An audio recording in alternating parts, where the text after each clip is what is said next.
Chelsea Carter began her journey to addiction at the age of 12. Then, she says, it was just alcohol and pot, but her abuse of substances shot to a whole new level just a few years later. At 16 is when I tell people I met the next love of my life, which was Oxycontin, and that was the day that my grandmother died, and I had to bury her, and I also lost my best friend at the time.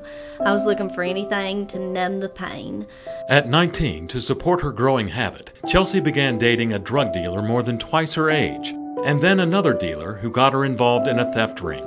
Eventually, she was arrested, charged with 17 felonies, convicted of 2, and sentenced to 2 to 20 years in prison. At that point, I still didn't look to get sober until I failed a drug test for the court system and they sent me to jail. And this was on September 29th of 2008.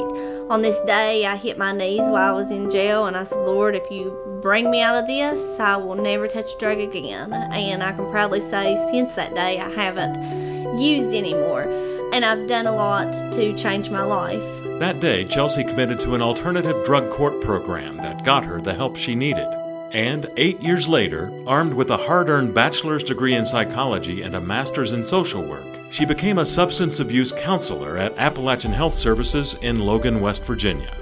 One of the principles of recovery is giving back what you've been given. That's what I'm doing. I was given my life by the grace of God, and I will do everything in my power to help save the sick and suffering addict.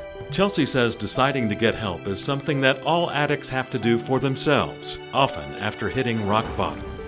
I was at a place in my life that I had destroyed everything. You know, I had 2 to 20 years in prison looking at me.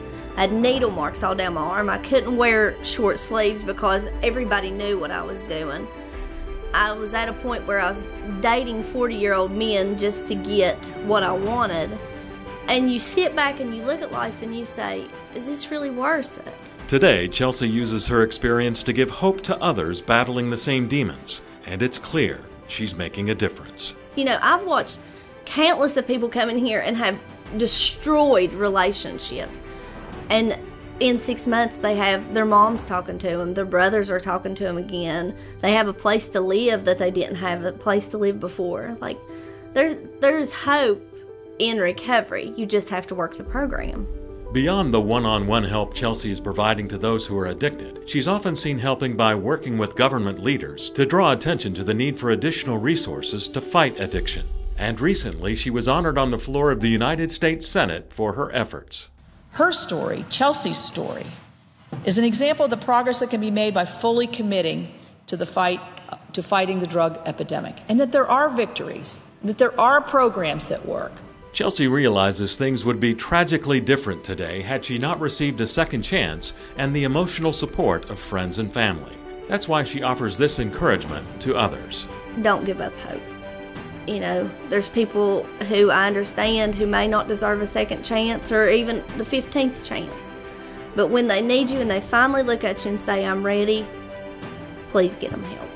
I'm living proof that recovery works, that, you know, if you put the time and effort into treatment and yourself and really getting to know yourself and love yourself more than what you put into being a drug addict or running the streets, then you'll get everything there is to get out of recovery. You just have to put the effort into it and take the first step of saying, I need help.